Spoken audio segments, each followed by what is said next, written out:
I had several clients reaching out over the Christmas break in a year of transformation, and the transformations were just not done.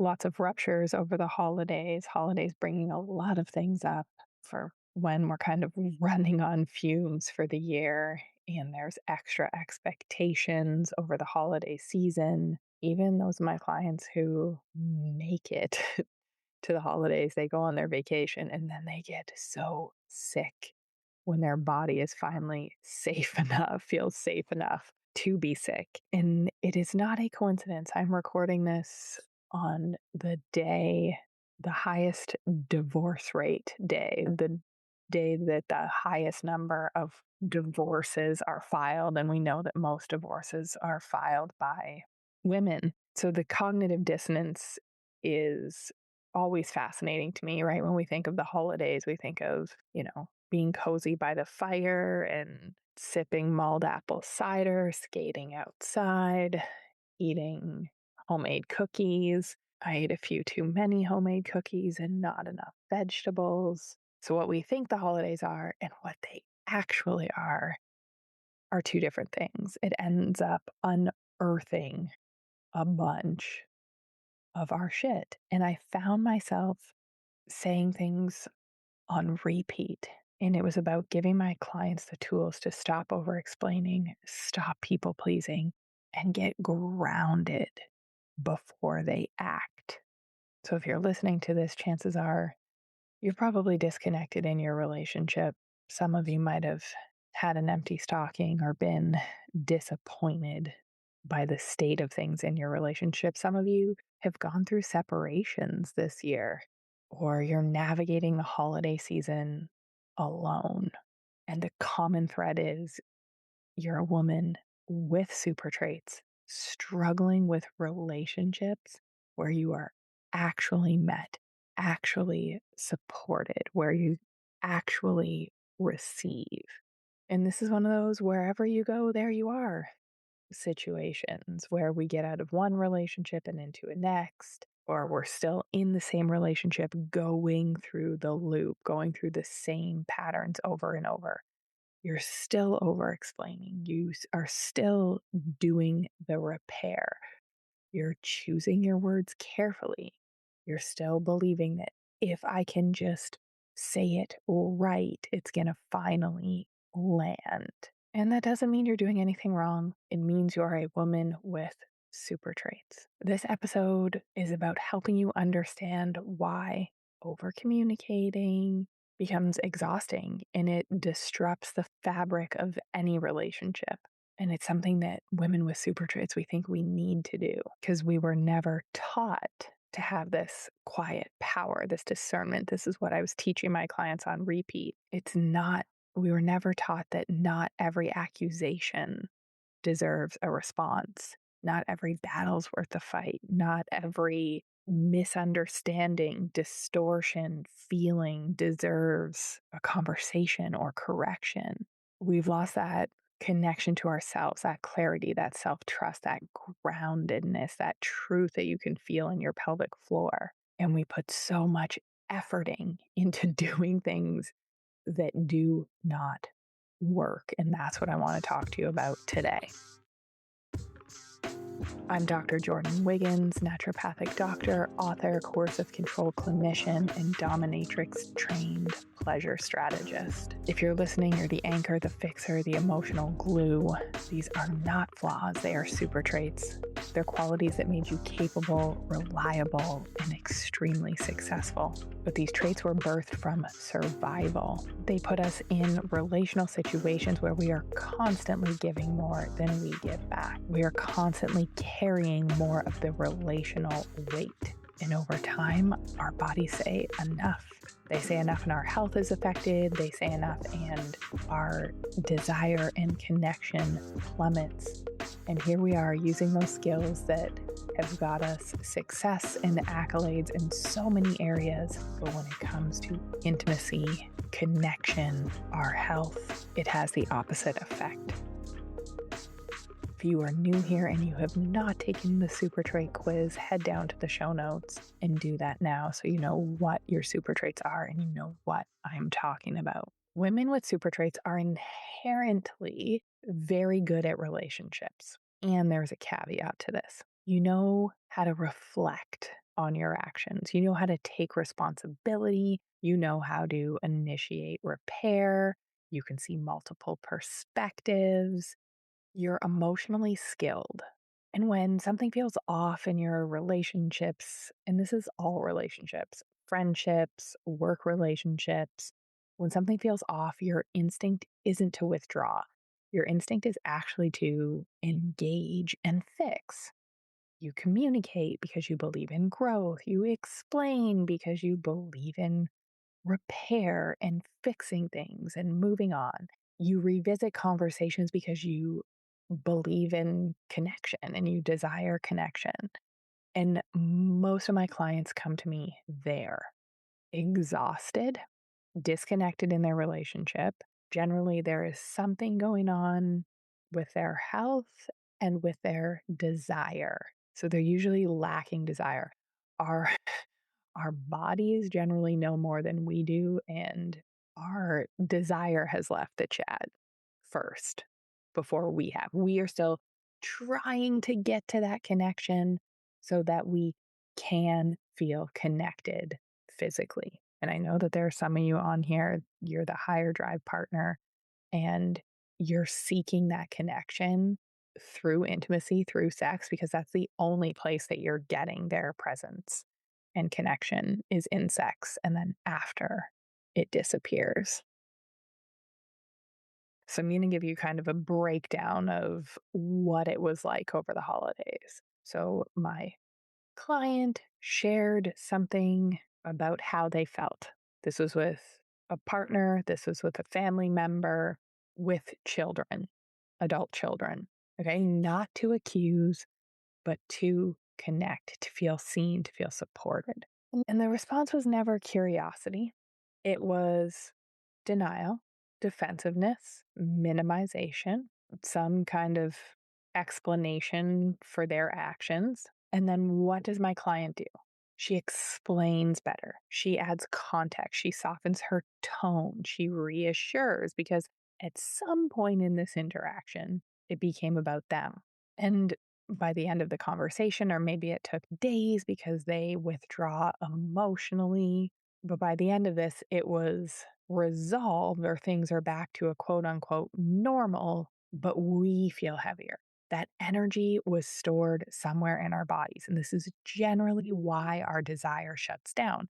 This is why couples therapy, sex therapy does not work for women with super traits because it's repair that never quite repairs.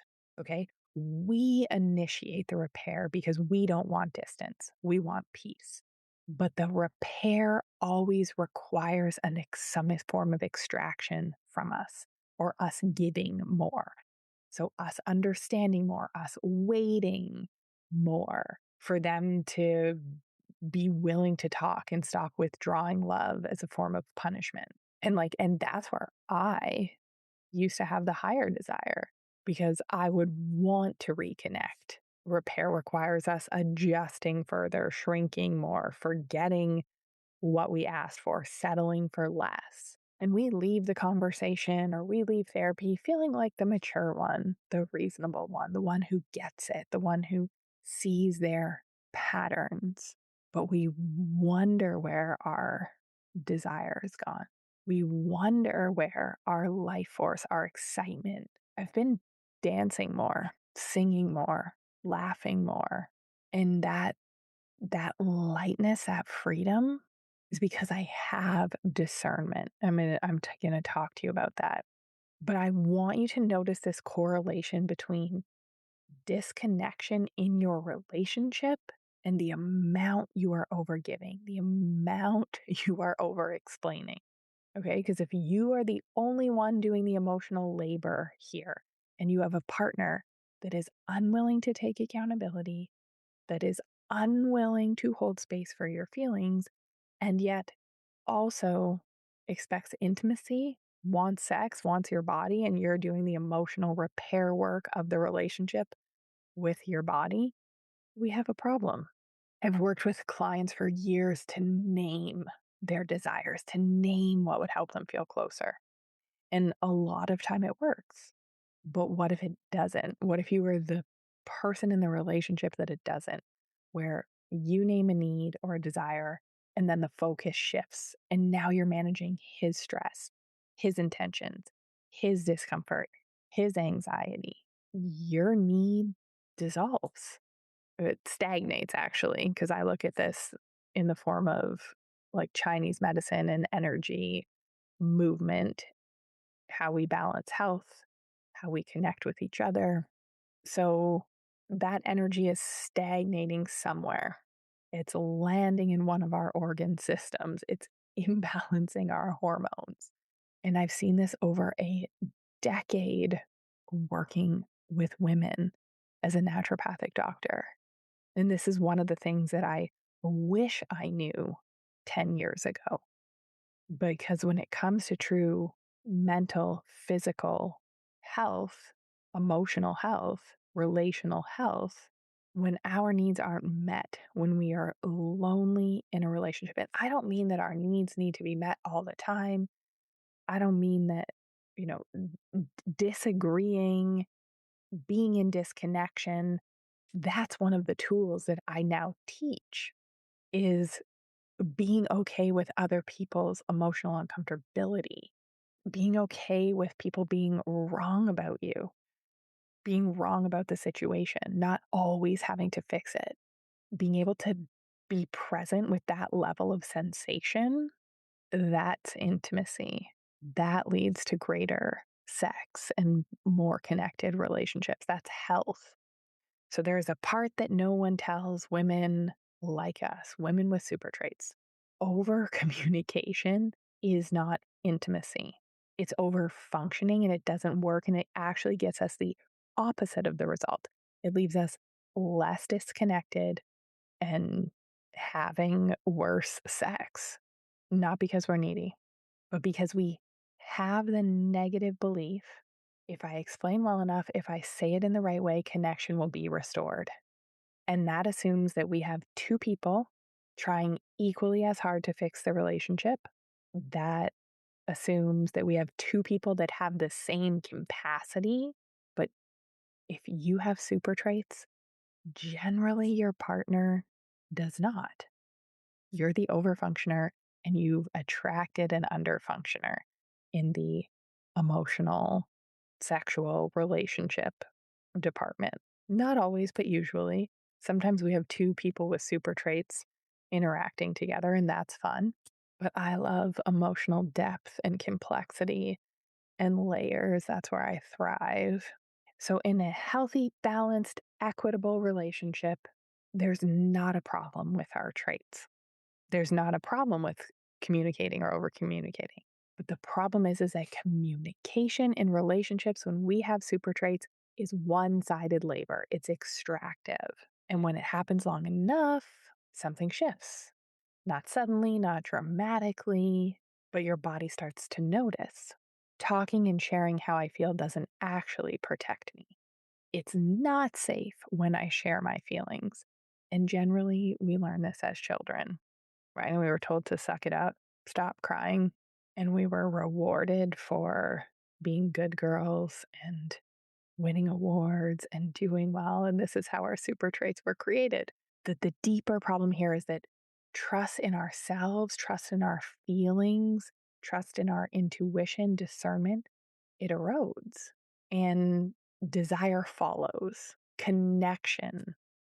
Disconnection follows. So we become shut down erotically, or we become seeking connection through sex, but it's hollow. We're not actually getting it, not actually getting the connection that we desire. And this is exactly what I am teaching on my live workshop, February 5th, 12 p.m. Eastern, 9 p.m. Pacific. Head to the show notes and register. Spots are limited. Okay, we're not talking about how to communicate better, but why smart, successful women with super traits overfunction, people please, lose themselves in relationship, and why trying to fix desire and libido doesn't necessarily help. If you are still explaining, you are still repairing, you are still trying, you're the overfunctioner, and you're quietly wondering why you are drained, a little depressed, anxious, why this is costing you your energy, your desire, your clarity, this workshop is going to show you where it finally makes sense. Head to the show notes, reserve your spot. You are not going to want to miss this. So, if this pattern continues, women with super traits, we don't stop speaking because we want to. We stop asking because we're scared our needs aren't going to be met. And the thought of asking for what we need and not having them met is crushing. We'd rather do it ourselves. So we've learned that being vulnerable hurts more. So we've stopped. We've learned that having clarity and asking for our needs to be met doesn't actually get our needs met. It creates confusion. And repair is costing us, but we keep trying because we don't know what else to do. And our super traits got us success in other areas, so why can't it get us success in sex and relationships? So we stop asking. Desire shuts down. And our desire, our connection, our stopping asking for what we need, losing touch with that part of ourselves altogether. And a lot of the women that I work with, they are in touch with their needs and desires in their head. Those are our quarterly goals and, knowing that we want a vacation home, but it's not the desires of our heart and it's not the desires of our pussy. And we have to connect on all of those levels to feel truly met and have a truly intimate relationship. So I want to be clear here. The goal is not silence. The goal is not shutting down. The goal is to interrupt this pattern of overgiving and overexplaining before it costs us even more. And this is where people get this wrong, and I need you to know this. What restores power isn't better communication. It's actually discernment. The skill of discernment is what women with super traits need in order to have pleasure-centered relationships. This is being able to pause. This is not having the compulsion to rush to repair and rush to fix things. It's not over-explaining your reality into a dynamic that can't hold it. And this is how women begin moving from a high achiever to a receiver. Okay. And it's not by doing less, caring less, withdrawing for punishment. And let's face it, like we are people that care. We love, we do, we fix. It's who we are. I'm not asking you to fundamentally change who you are, but we're going to be strategic about what we're doing. And we are definitely doing less emotional labor. And by having discernment, this is where clarity returns. And when clarity returns, desire has room to breathe again. Turn on comes back. That aliveness, that dancing, that singing, that magnetism comes back. If you are listening and you're like, oh, this is me, this is what I need, she's speaking to my soul, I want to invite you to private coach with me. Private coaching is for women with super traits who are done over explaining, earning rest, safety, pleasure, and you are willing to admit that the things that you have been doing are not working to get you the result you want. You're successful, you're capable, you're deeply attuned to others, and yet your body is tired of carrying the weight of being the one who holds everything together. This work is not about doing more. It's about undoing what never belonged to you in the first place, so your body can finally exhale. I work privately with 2 to 3 women at a time. And inside this container, we are not trying to fix you. We are not trying to fix relationships. We are working to give you tools to unhook you from the patterns that have kept you overfunctioning, self-abandoning, and disconnected from your pleasure. The work we do together is around deconditioning, where we identify the super traits that are keeping you performing, fixing, overgiving, so you have a clear path to interrupt those patterns. So your energy, your health, your desire can stop being the price that you are paying for connection. And you can stay resourced, grounded, and turned on in moments that used to drain you completely. We are working on reprogramming your nervous system so that you're sourcing your safety in yourself and you are not looking to others to do it. You'll be able to be present with high sensation, be able to tolerate it when other people are disappointed in you. Okay, we're responding from clarity instead of survival, and we can trust our decisions again. And the third thing that we work on is receiving pleasure. And this is where everything changes, where you practice being met without earning, proving, caretaking, where you actually get to have a pleasure centered relationship. We work on activating your 3 pleasure centers so receiving is natural. And how I do this, I've customized my private coaching because everyone needs something different these days. So we can do a half day intensive if you have a couple issues that you really want to dive deep on. And I have 2 to 3 month containers depending on how much you're working through and the level of support that you need. So the next step is for you to head to the show notes, book a call with me, get on my calendar. We're going to chat about where you're at, where you want to be, and which method of private coaching support is best for you. So, for the woman that is no longer willing to succeed at the expense of her body, for the high achiever ready to become a receiver and you don't want to wait and carry this another day, for the woman who knows that pleasure is not a reward, it's a requirement. If you feel the pull, I'm accepting 3 private clients only. Do not wait. Head to the show notes, fill out the application. Let's chat.